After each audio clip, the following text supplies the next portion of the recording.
Oi, gente, boa noite. Estão me ouvindo?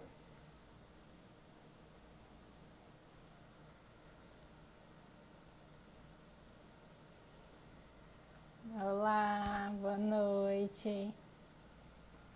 Esperar a Livinha, nossa convidada de hoje, entrar para a gente dar início à nossa live.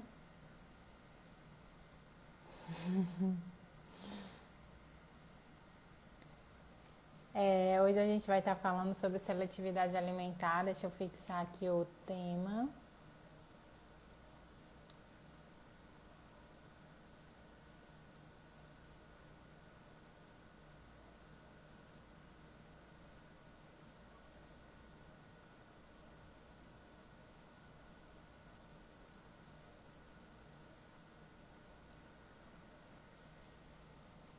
Oi, boa noite. Boa noite, Lilinha. Boa noite, Belle. Boa noite, mãe.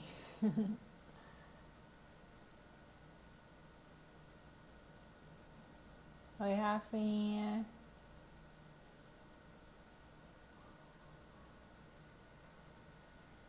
Boa noite, tia Coca. Ó, a Livinha entrou. Deixa eu adicionar ela.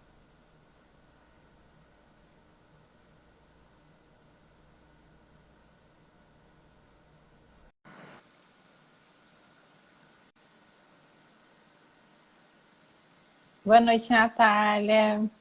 Oi, Rafa. Oi, Thaís. Estão me ouvindo, gente? Oi, Livinha. Tá me ouvindo? Oh, oi, Dani, tô te ouvindo aqui. Peraí, deixa eu Ai, ajeitar aqui na ótimo. câmera.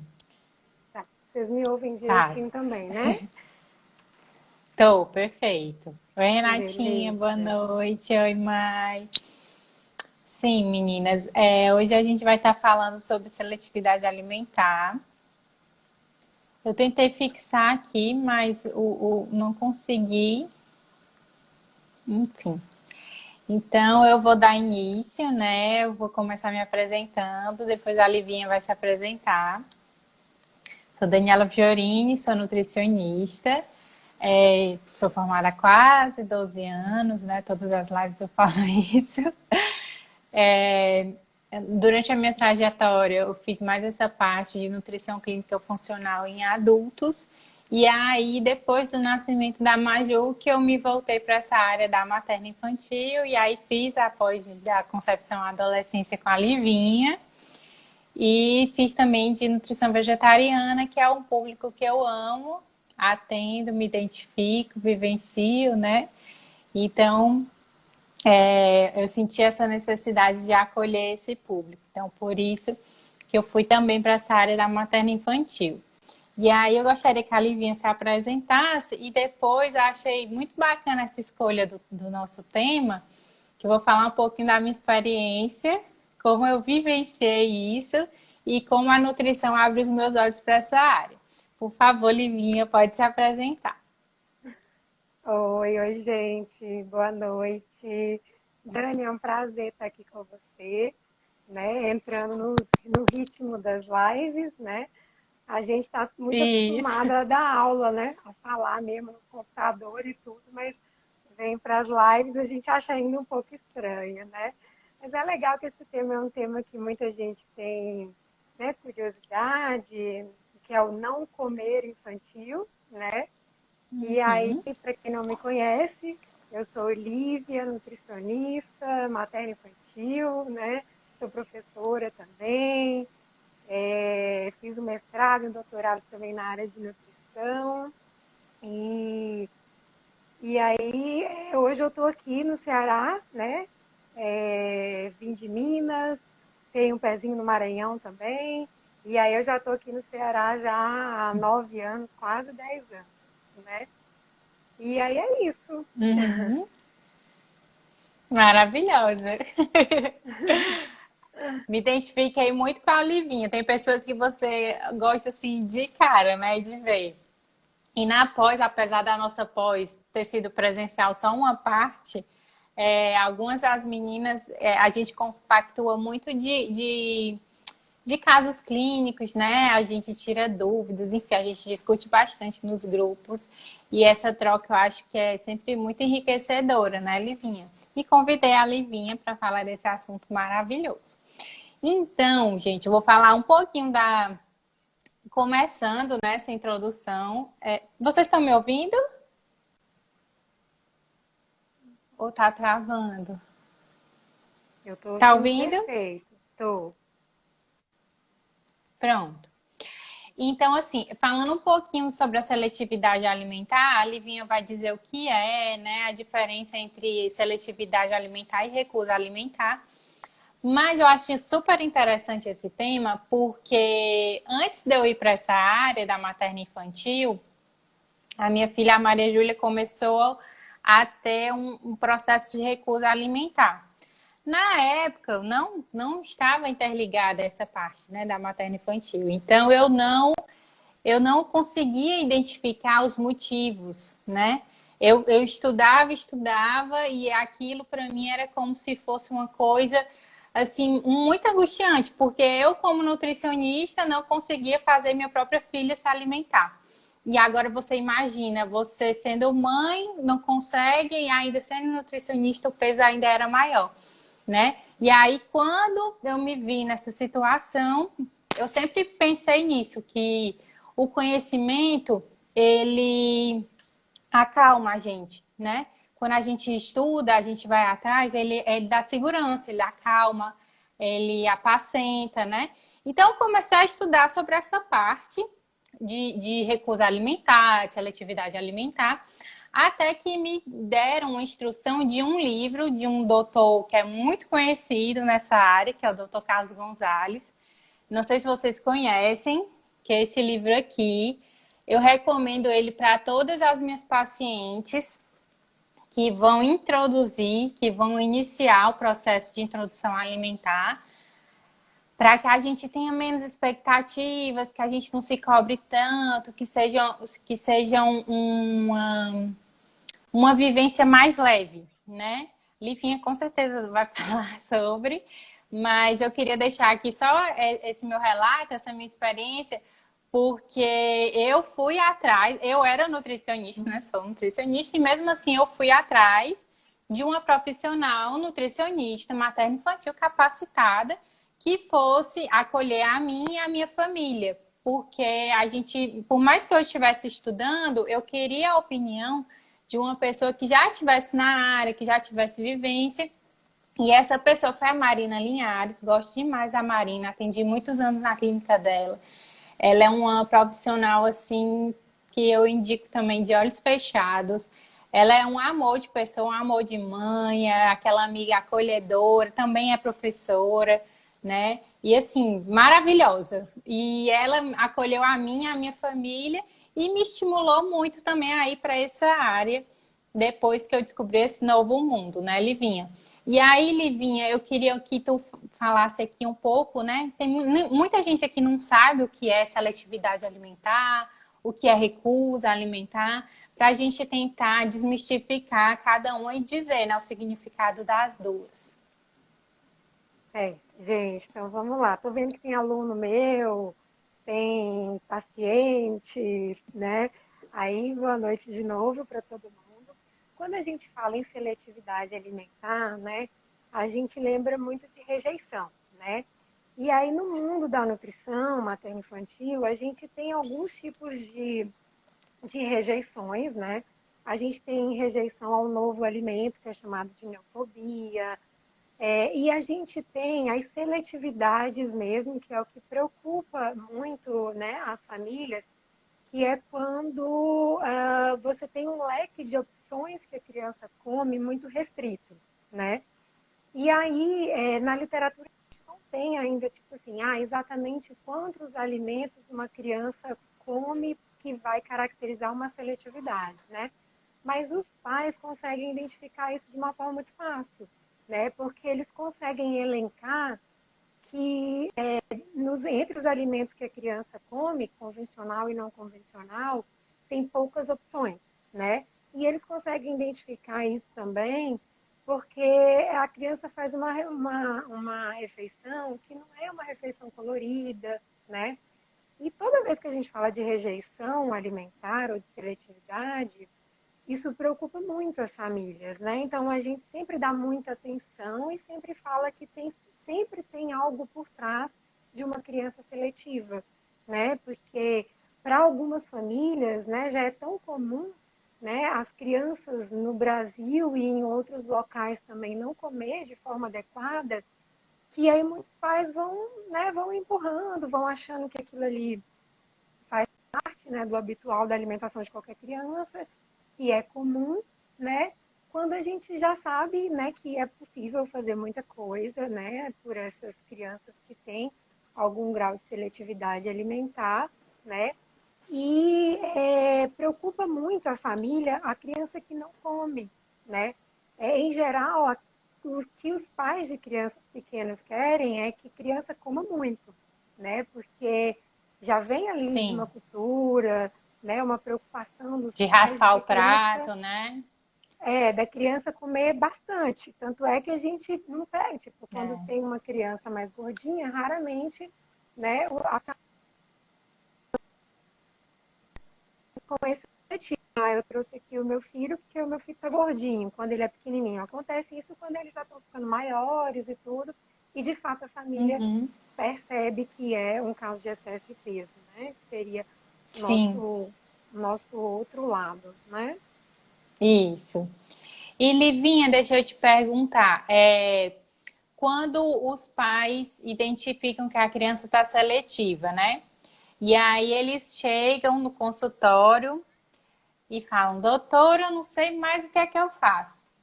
Porque meu filho não come nada, não quer comer nada, só come isso, isso e aquilo. E aí? O que é que a gente, como nutricionista, pode fazer por essa família? É interessante que os pais chegam achando que o problema é só deles, né? E que só acontece com eles, e que não acontece em outros casos, ou então que o do filho dele é pior do que de outras famílias, né? Mas toda vez que chega alguma Uhum, família, né, que são, na verdade, boa parte do nosso público ainda chega com essa queixa de seletividade. Aqui, eu não sei, eu sei em Fortaleza, né, Dani, mas aqui eu pego muita introdução alimentar, gestante e crianças que não comem. Aí eu trouxe aqui porque o meu filho não come e eu precisava, né, que opções gostaria para que ele aprendesse a comer, né? Então, o primeiro passo é uhum, a gente empoderar, porque comer é um ato aprendido, né?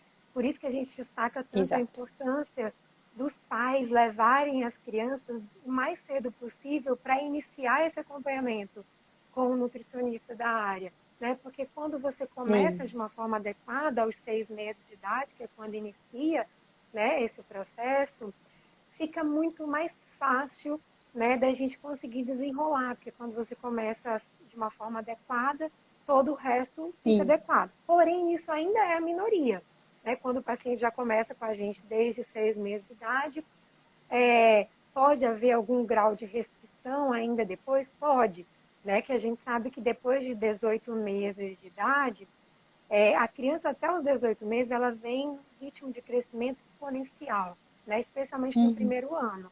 Então, ela isso. ingere uma quantidade de calorias proporcional para esse crescimento. Então, há mais fome, né? A partir de um determinado momento, que depois dos 18 meses, por volta de 24 meses, que vai dar 2 anos, né? Vai diminuir esse ritmo de crescimento. A criança quer interagir com o mundo cada vez mais. Então, tem muitas crianças que elas não têm o perfil comilão. A comida não é uma coisa muito importante para ela. Ela tem preguiça de mastigar, né? Ou se ela veio de um processo inadequado de introdução alimentar, ela foi muito pressionada, ou a alimentação foi muito monótona, né? Que era como era feito antes, tudo misturado, amassado, né? Uhum, Então não é à uhum. toa que alguns adultos, Ou era quando feita ouvem na falar, frente de telas, né? que ainda Com algo é, que tirasse o foco, isso, que tirasse o foco ali da alimentação, né, da são criança. isso. E como comer é um ato aprendido, é muito importante que a família se empodere em todo o processo, porque daí ela consegue ensinar, né, para a criança também como é que isso vai funcionar.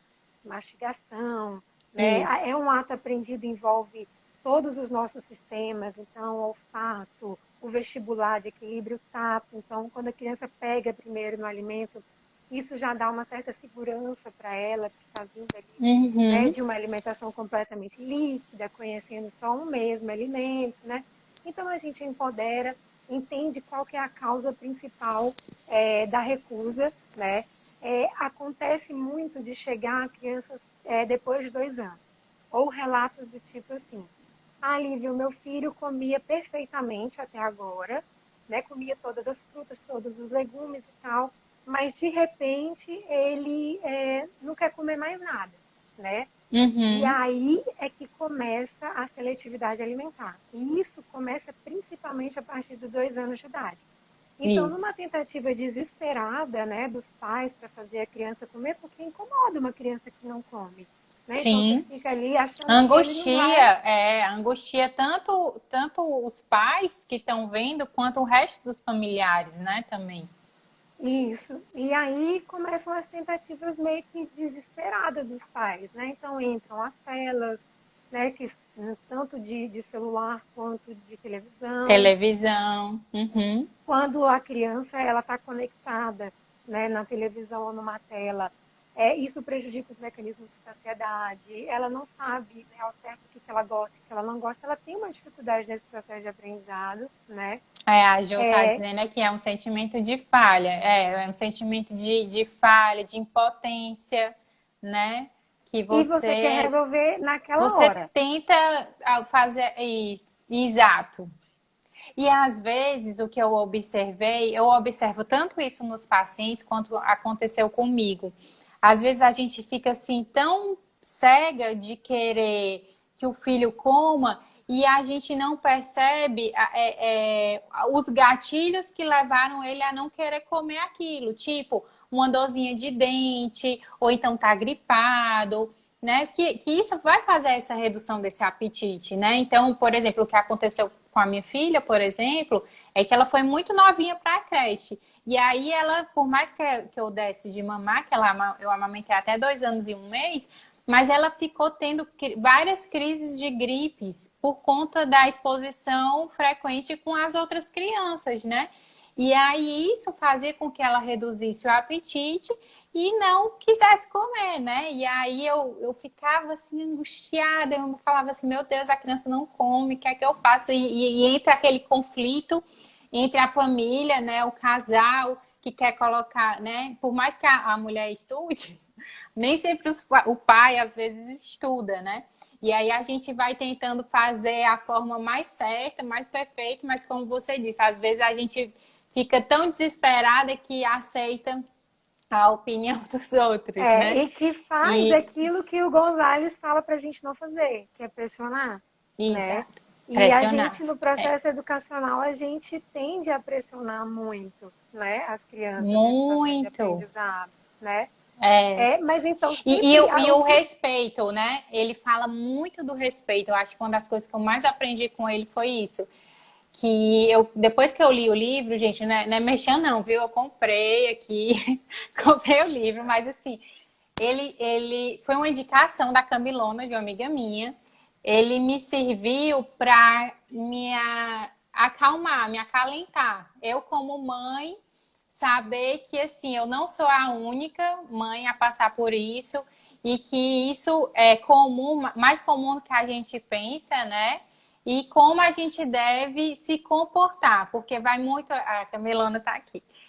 Vai muito além do ato de oferecer o alimento, né? Você ofertar o alimento para o seu filho é todo um contexto, né? E esse comportamento alimentar, ele vai da família, né, Livinha? Ele não é só ali você, na hora de ofertar, ou você, ou uma cuidadora, enfim, tanto faz quem for ofertar. Mas é um conjunto, né, Livinha, que faz com que aquela criança recuse ou aceite, né? Eu falo assim, que o processo de educação nutricional, ele é igual a outros processos de educação.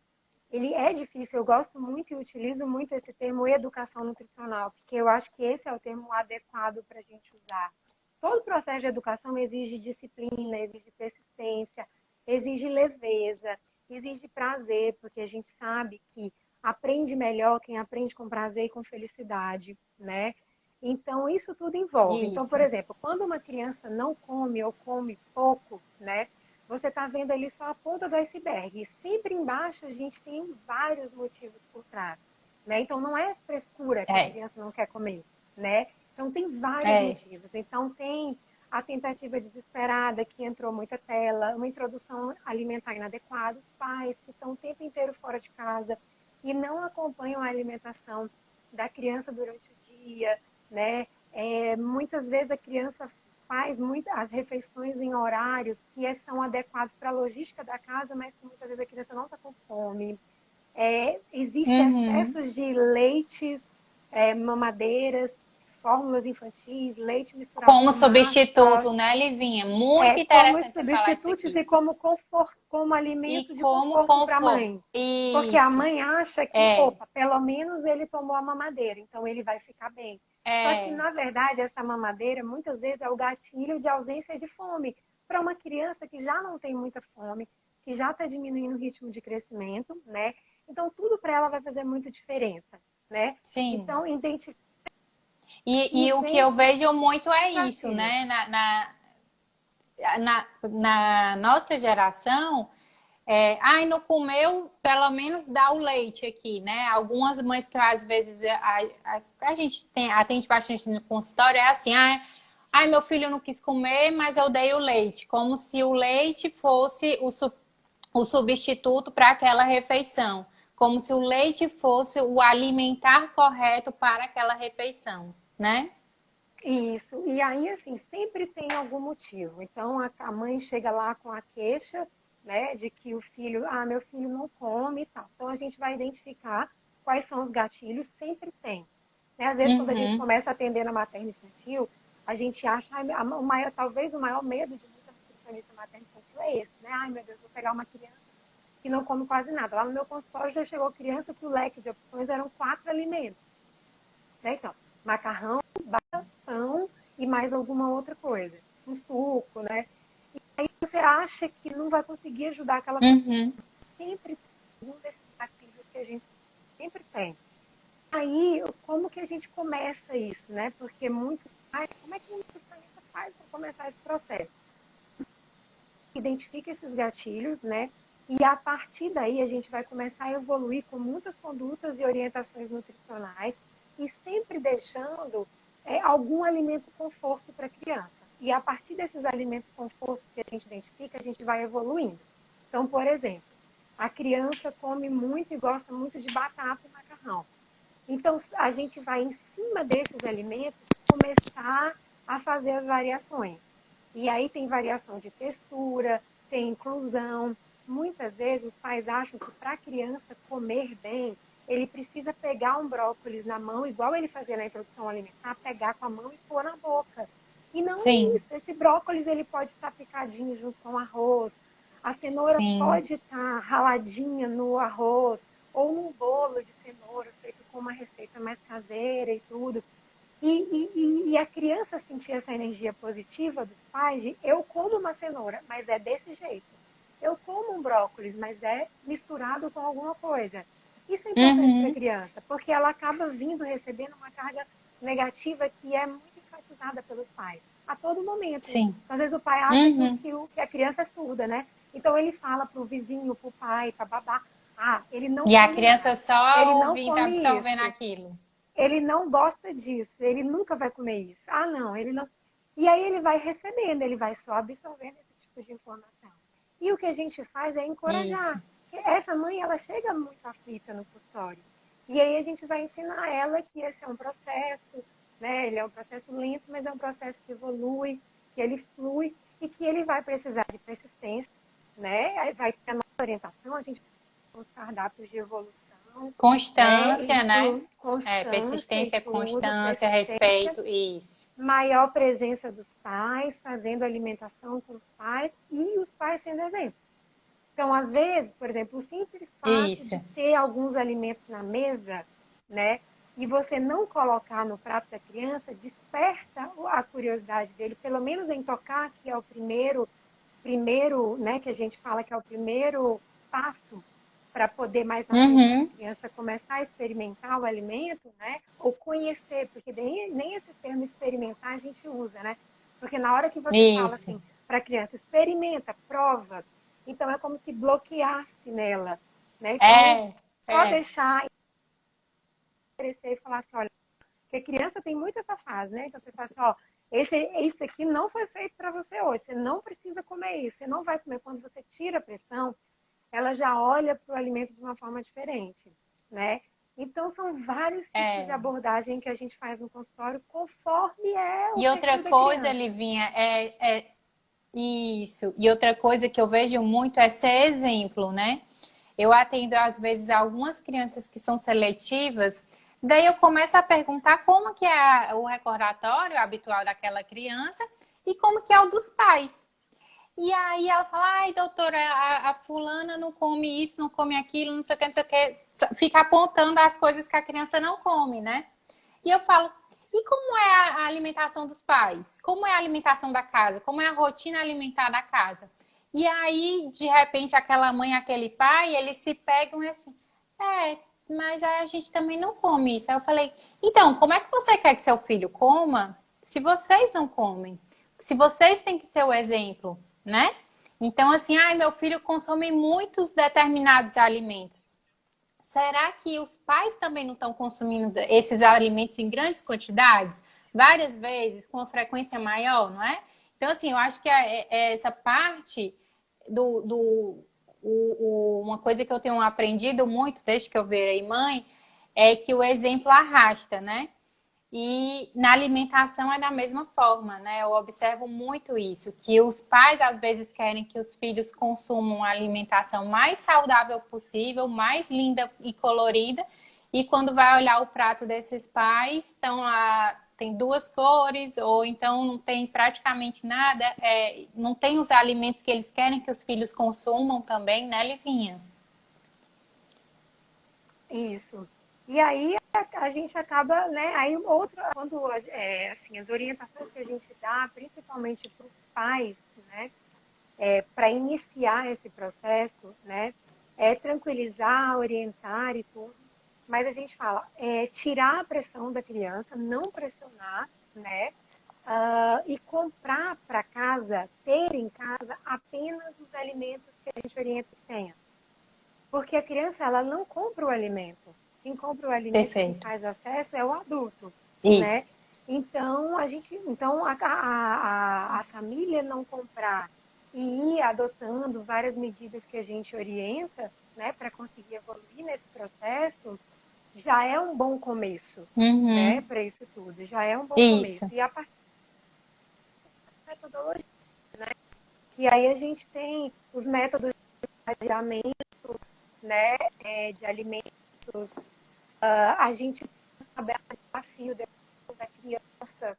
Então, cuidado com ela, ou quando você explica, por exemplo, a partir de 7, 8 anos, depende de como que você vê que a criança se está sentindo confortável no consultório, é possível você direcionar a consulta muito para ela e envolver ela nesse processo, né? Então, quando você explica para ela a Uhum. importância dos alimentos, né? Explica para ela que cada parte do nosso corpo é feita e construída a partir daquilo que a gente come, né? Explica o que é uma gordura do mal, uma gordura do bem, aonde estão essas gorduras. Eles entendem e absorvem muito esse tipo de informação, né? Porque às vezes também a gente Sim. fica falando só para a questão do bebê ou do menorzinho, mas a grande maioria e muitos pais ficam aflitos com crianças um pouco É. maiores e fica Exato. perguntando como é que vai fazer. Então, daí a Isso. gente já consegue envolver eles nesse processo, né? Porque eles já têm algum conhecimento se você fala com uma linguagem clara ou acessível, ou associando com alguma coisa que eles gostem muito. Então, às vezes chegam meninas que têm, você pergunta, né, o que ela gosta, algumas fazem balé, e aí você faz algumas associações, né? E você combina. Então, tem os nossos artifícios de educação nutricional. Tem as tabelinhas de desafios, que é combinado com eles, tem os certificados, tem tudo isso que é conversado e proposto junto com a criança. E aí, dependendo da faixa e a Sim. gente já consegue fazer essa conversa e esse acordo direto com a criança. Porque quando você tira o pai da jogada, também facilita muito, né? Então, quanto maior e mais independente, algumas crianças às vezes têm celular, tá? Desde cedo. Então, só o fato deles terem acesso ao Uhum. aplicativo e poder conversar com a gente acaba, tipo, às vezes ele fala assim, tal alimento, mas não fala para a mãe. No aplicativo, né, do Hum. Notepad, que é o que eu uso, por exemplo. Então, hoje eu experimentei aquele alimento de tal forma Uhum. e tal. A minha mãe não estava em casa, eu pedi para babá ou pedi para a secretária e eu achei, a nota que eu dei foi 7. E aí eles são Hum. orientados a, por exemplo, o mesmo alimento, experimentar, né, conhecer esse alimento de diferentes formas. Então, pode ser numa panqueca e a gente dá a receita, pode ser um bolo. Então, a gente começa sempre ele misturado nas alternativas que seja mais fácil dessa criança aceitar. Porque tem um outro detalhe. Uhum. Se você ofertar marcas, a gente acaba sugerindo muito. Assim, eu falo com a marca granola, é muito grande. Então, porque Travou, Livinha, não te ouvi. É, já é o suficiente que não aconteça esse processo. Oi, deixa eu ver se a minha, não tá sei me se a minha ouvindo? bateria ou Eu não sei se é a minha internet que tá ruim ou tá. Eu tô te sentindo um pouco cortadinha. Sou eu? e aí melhorou? Será que é a minha internet? Deixa eu ver aqui. Melhorou? Pronto, agora tô te vendo. Tá. Não sei até que parte vocês ouviram. Mas aí eu estava falando que, por exemplo, até marcas de alimentos, Das marcas, isso. isso, a gente está cortando ainda, pessoal. Estão ouvindo? Tá um Agora tá bom? pouquinho. Agora melhorou. Melhorou? Vou pegar um pouco mais para cá. Aí. Melhorou? Vocês ouvem agora? Pronto, tô Ouve? te ouvindo. É. E aí, por exemplo, uma marca errada, às vezes, errada sim, né? Que a gente experimenta antes de tudo, então uma marca menos crocante. Criança seletiva, a gente sabe que tem uma tendência de preferir alimentos crocantes, né? Então, às vezes você fala assim, ó, quando você for dar a primeira vez, né? Então, o caso da granola, que é um caso bem típico lá do consultório, então dá a marca tal.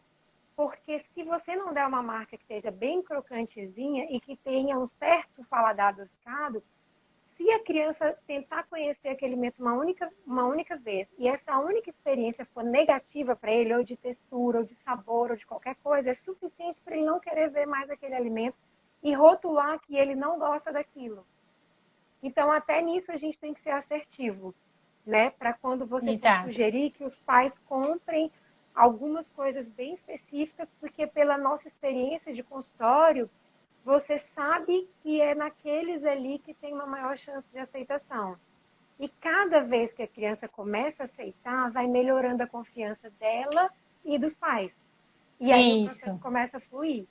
E aí é um processo que ele é lento, ele é igual qualquer lento. processo educacional, né? A Isso. criança, Não ela é do vai... dia para a noite, né, Livinha? É uma coisa bem É, gradual, é passo a passo, né? Uma das coisas que eu gosto muito de dizer para os meus pacientes é tentarem levar aquela criança para fazer as preparações em conjunto, né? Levar a criança para a cozinha, para ela colocar a mão na massa em conjunto, porque isso faz com que ela tenha mais interesse até por aquele alimento, né?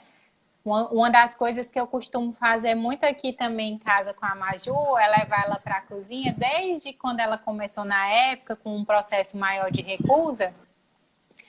E aí eu comecei a trazer ela mais para a cozinha, assim, melhorou bastante também isso. E que é uma das coisas que eu indico muito para os meus pacientes, né? É levar a criança para a cozinha, deixar frutas e verduras ao alcance da criança, né? Os alimentos que a gente está estimulando o consumo que fique mais visíveis, né, para aquela criança, para ela estar observando, para você comer em conjunto, né? Tem uma coisa que é muito engraçada aqui em casa, que, que a Maju a gente faz assim, né? Eu falo, filha, você quer a maçã cortada ou quer ela inteira? Aí ela fala, não, eu quero inteira. Mas você dá a última mordida. Só que, na verdade, é a primeira. Porque aí eu dou a primeira mordida e ela come o resto, né? Só que ela fala o contrário. Você dá a última mordida. E eu acho isso interessante porque é aquilo que eu disse do espelho, né? Se os pais não comerem, como que o filho vai ter aquele estímulo de querer comer, né? Isso. E tem muito assim também, Dani. Às vezes, vocês estão me ouvindo direito? Que eu vi um pessoal colocando que está cortando. Vocês me ouvem agora? Agora melhorou. Agora melhorou. Ouve? Que eu tirei o Bluetooth, que eu estava com fone de Bluetooth, e aí eu acho que ele estava dando uma interferência.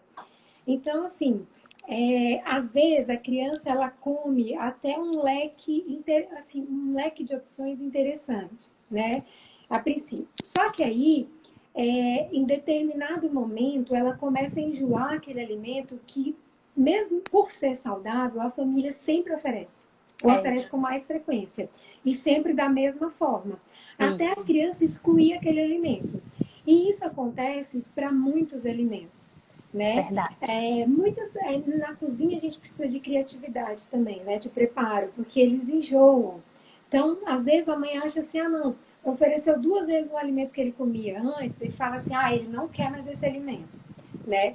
O que é o adequado da gente fazer com esse tipo de alimento? Você realmente deixa de oferecê-lo durante um bom tempo, pode ser 1 mês, 2 meses, e depois você volta a oferecê-lo de diferentes formas, né?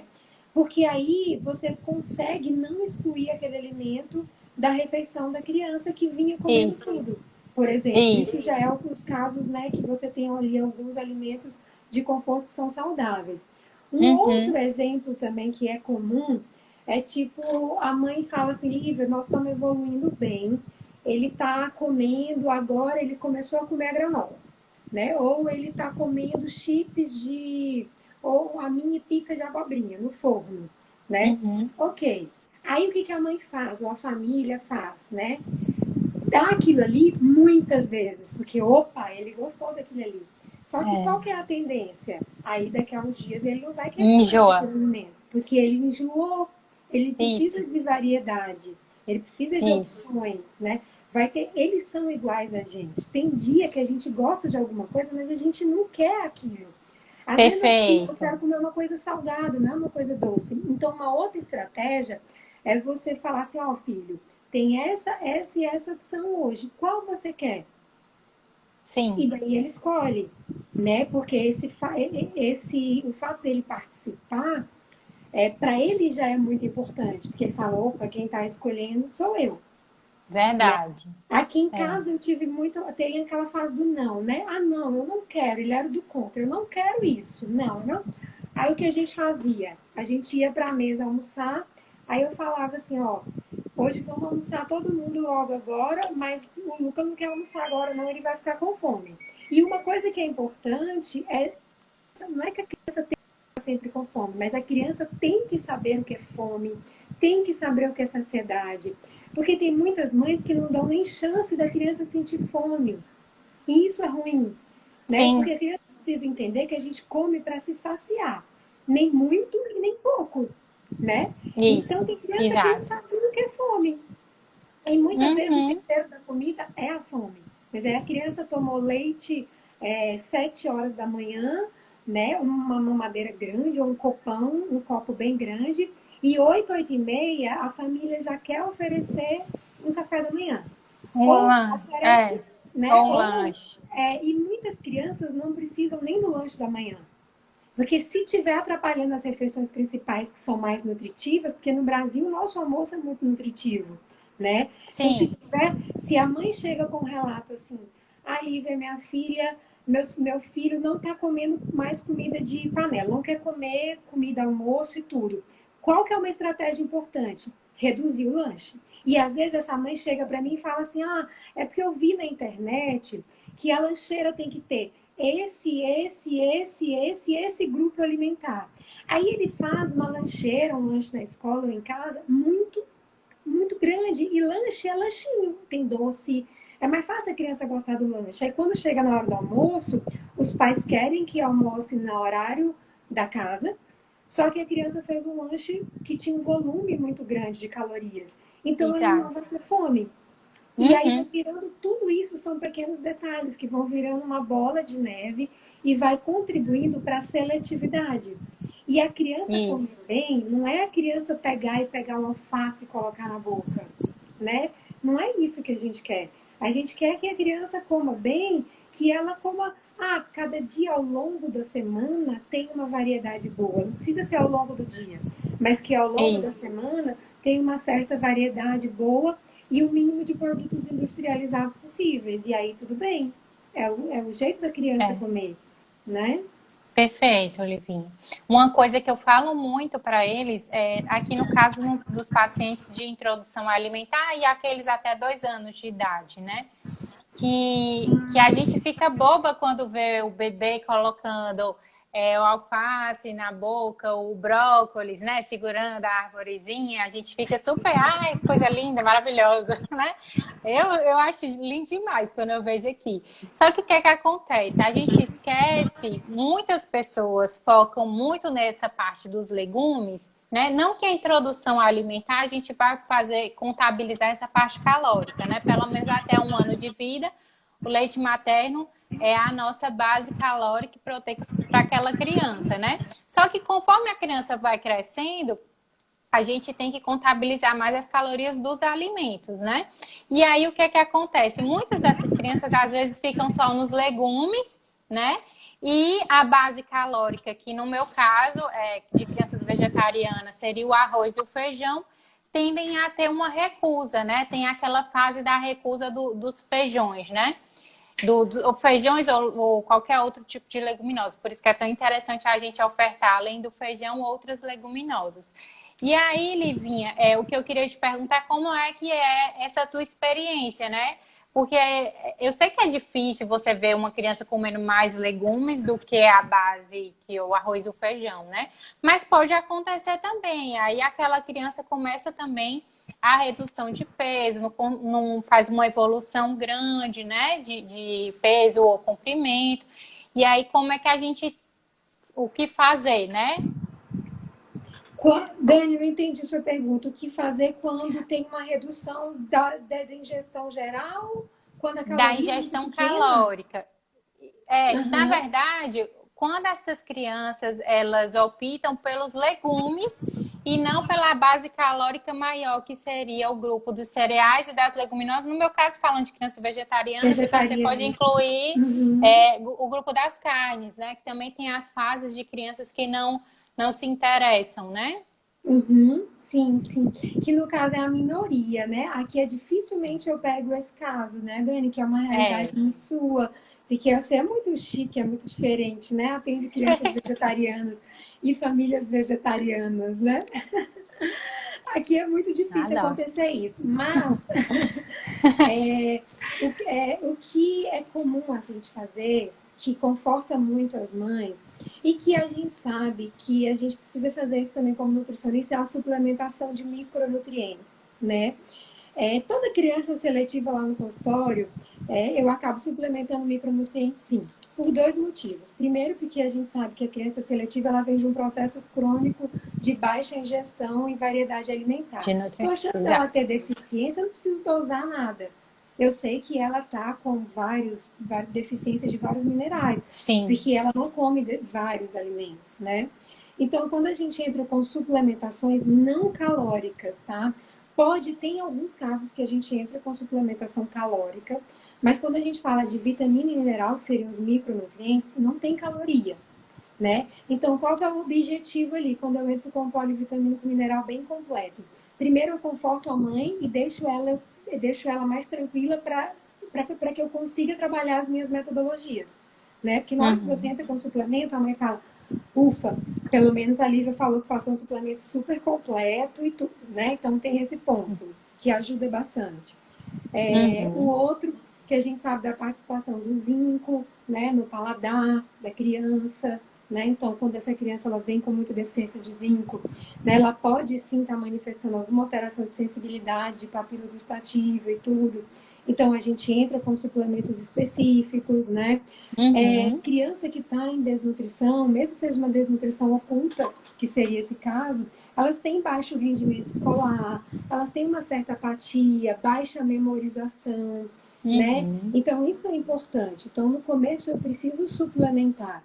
Em alguns casos, a gente faz suplementação, tenta aumentar a densidade calórica de algumas preparações, ou tenta escolher, né, algum suplemento calórico que tenha disponível no mercado que seja bom, né? Só que tem Uhum. que ter muito cuidado com o suplemento calórico, porque se ele for introduzido de uma forma exagerada ou inadequada, eu não vou conseguir evoluir nessa seletividade. Por quê? Porque a criança está recebendo caloria e aquele único alimento que eu prescrevi, que foi um suplemento, por exemplo, contendo cacau, contendo chocolate, seja lá o que for, né? Vai saciar ela. Então, eu não vou conseguir evoluir e resolver o problema, que é o que eu quero, que é aumentar pelo menos um pouco o leque de opções que essa criança está ingerindo, né? Então, esses Perfeito. ajustes todos a gente tem que fazer no E consultório, às né, Dani? vezes, né, Livinha? E às vezes o que é que acontece bastante? A gente dá essa opção desse suplemento como um complemento alimentar. Na verdade, não seria um substituto de uma refeição. Só que aí, pela recusa que vem dos filhos, né? Os pais acabam assim, ah, não, ele recusou, pelo menos eu vou dar aqui esse suplemento e para meu filho estar garantido aqui, para ele não se desnutrir, né? Pensam-se muito assim.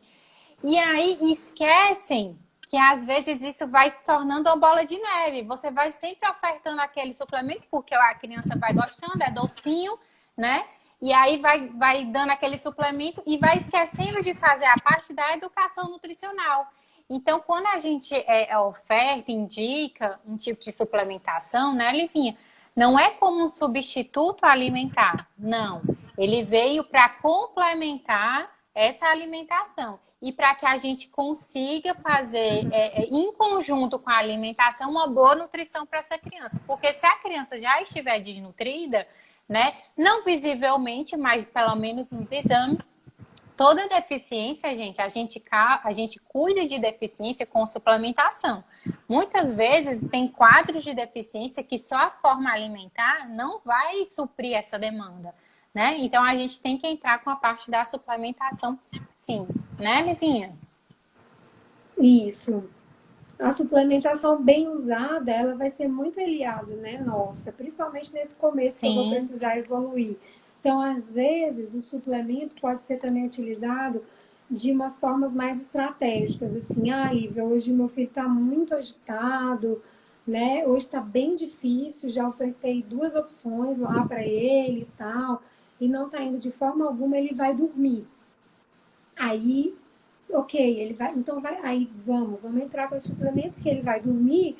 Então, esse sim. suplemento bem posicionado em horários e tudo, ele também não vai atrapalhar a próxima refeição, né? E dá um certo conforto para a mãe, né, Dani? Porque é É, angustiante. A criança que não quer muito. comer é muito angustiante para os pais, né? É. Uma coisa que eu queria falar aqui, Livinha, é que eu vejo muito na rede pública. Vejo muito na particular também, mas eu atuo em postos de saúde com os meus alunos, né? E aí eu vejo muito uma inadequação da oferta de leite de vaca, integral mesmo para bebezinhos, com diluição inadequada, que infelizmente não é todo mundo que tem conhecimento sobre a forma correta que deveria ser. E o país o Brasil é um dos países que tem maiores índices de anemia. E muita gente não sabe que o excesso de oferta de leite de vaca pode ocasionar anemia. Então, por isso que também a Sociedade Brasileira de Pediatria veio em conjunto com a suplementação de ferro, né, para determinadas idades, né, tem todo um protocolo que a gente tem que seguir, só que isso deve ser visto individualizado, né, entre o profissional, o médico, o nutricionista e o paciente, né?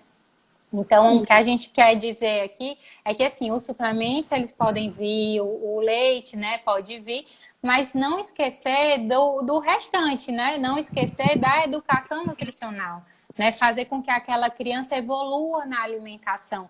Porque se sempre você der para ela o mais fácil, né? Ela vai optar pelo que é mais fácil para ela, o que é mais gostoso, o que é mais prazeroso para ela, né? É. Dani, não sei como é que tá o nosso tempo aí, mas não sei as Temos 10 perguntas. minutos. Para a gente Temos, liberar para a deixa eu. pergunta, que aí talvez eles tenham Pronto. perguntas mais específicas, né, A para a gente Raicinha disse aqui responder. tá super interessante, adorando. Deixa eu ver mais aqui. A Isabelle disse que amou a dica. Eu não sei qual foi a dica, mas. Aí, deixa eu ver mais. Gente, se vocês tiverem perguntas, podem fazer aqui pra gente. Tem, por enquanto você vai lendo aí, Dani, tem uma outra observação legal de falar nesse contexto de seletividade, né? Que é a orientação de montar pratos pequenos, às vezes até menos do que o que a criança come, né?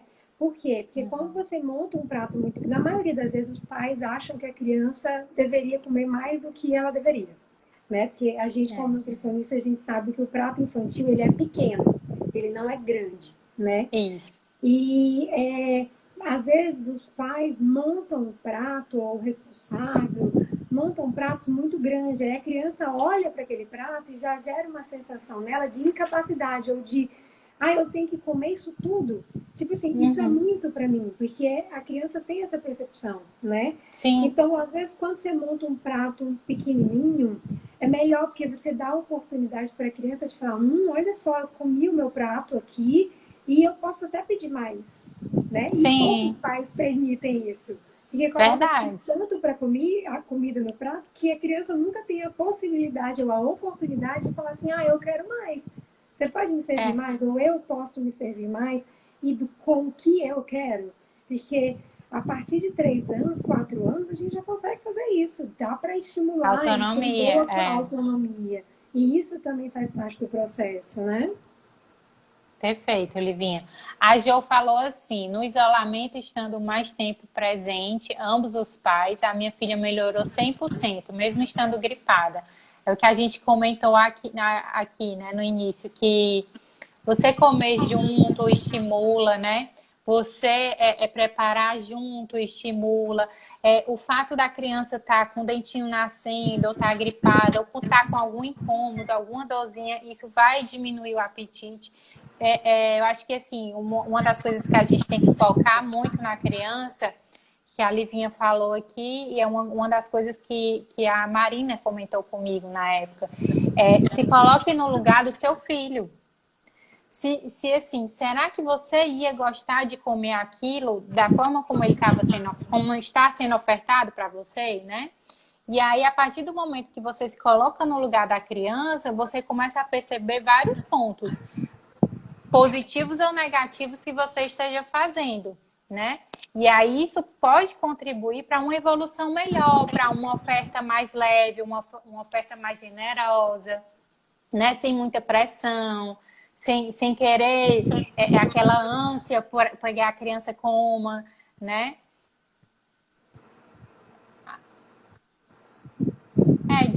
A Lilinha também perguntou assim: como reconhecer que temos uma criança seletiva? Que foi o que a gente falou no começo, né? É quando o leque de Isso. opções que ela come é bem pequeno, mas a gente não tem na literatura exatamente quantos alimentos seria considerado uma seletividade, né? Mas, em geral, os pais conseguem compreender muito pela característica do prato, né? Que muitas vezes vai ter só 2 ou 3 cores no máximo. E também pelas texturas, né, amiga? Também, às vezes, dá para perceber alguma coisa pelas texturas?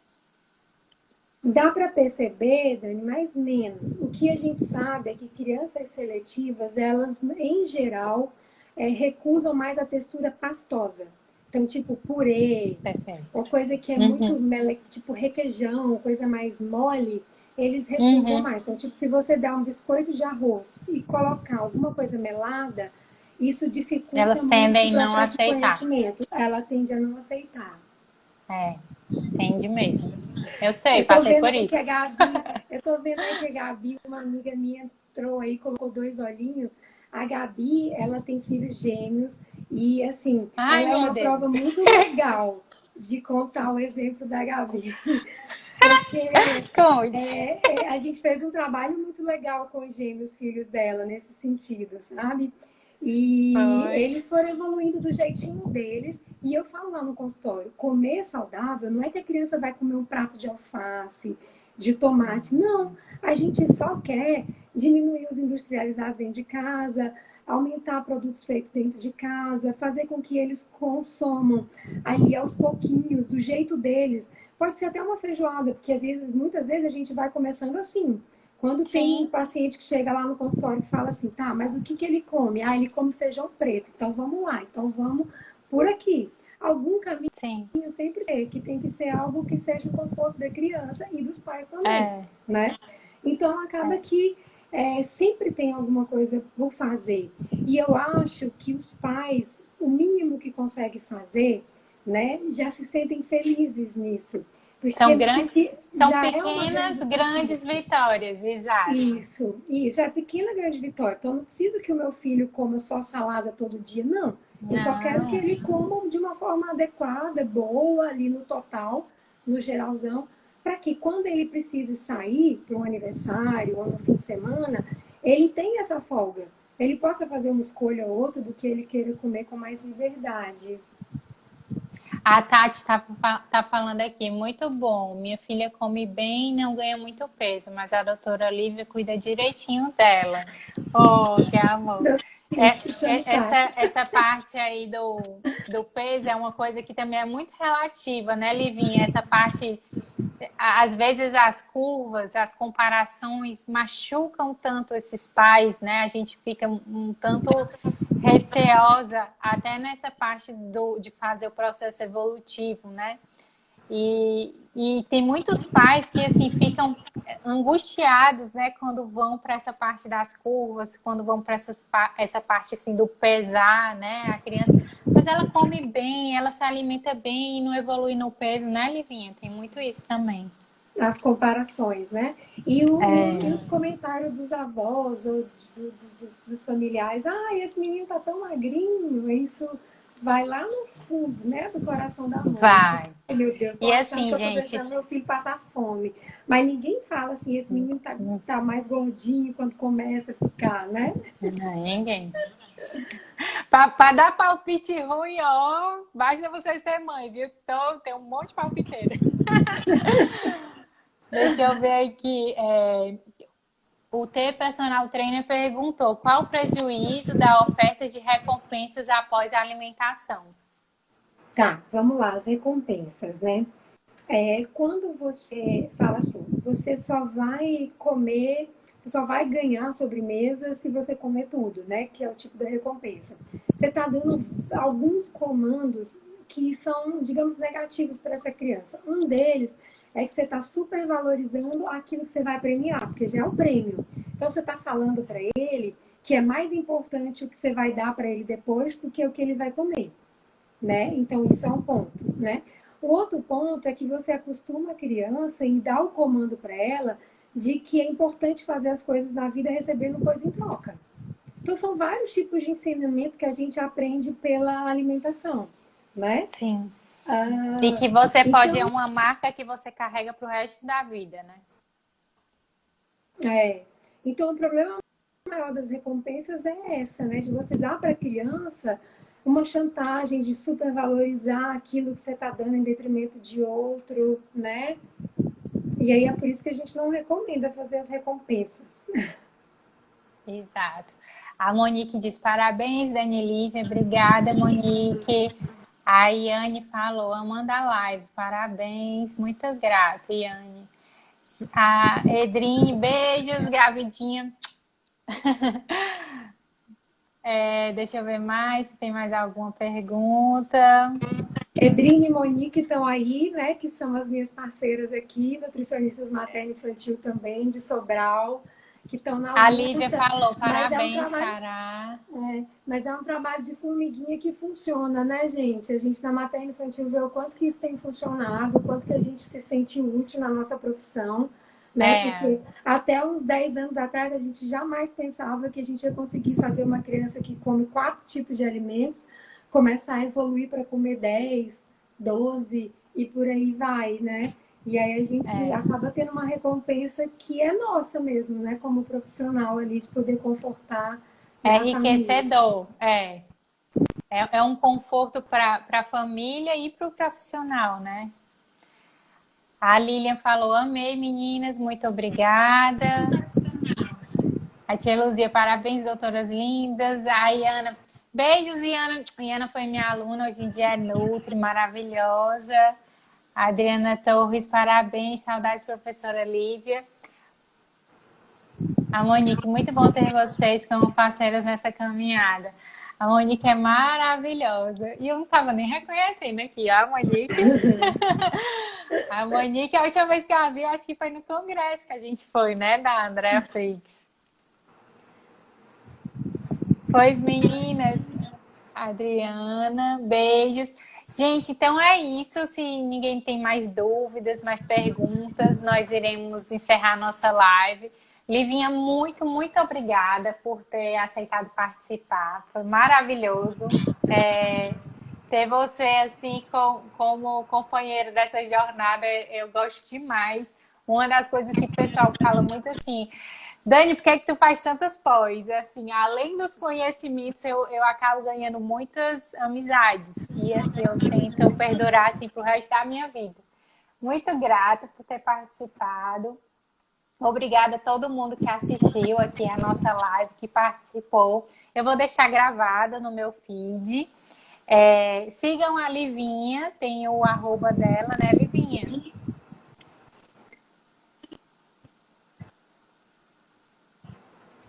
Isso, tem aí o meu, gente.